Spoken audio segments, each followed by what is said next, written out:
dollars stashed away somewhere. We do not have houses in other parts of the world that can be a safe haven for all of us. So please read, learn, go back and find out what happened in history, because if you don't know it, or you don't want to know about it, then you're just bound to make the same mistakes, or commit the same mistakes. So remember, we 115 million Filipinos are stuck here.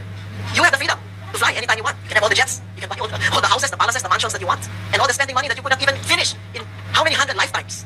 Please, don't make us look like fools, and maawa naman kayo sa Pilipino. Kayo walang problema eh. Marami kayong bahay sa ibang bansa, pera. Madali kayo lumipad. Ginawa nyo na yan eh. Lumipad na kayo eh. O, di ba?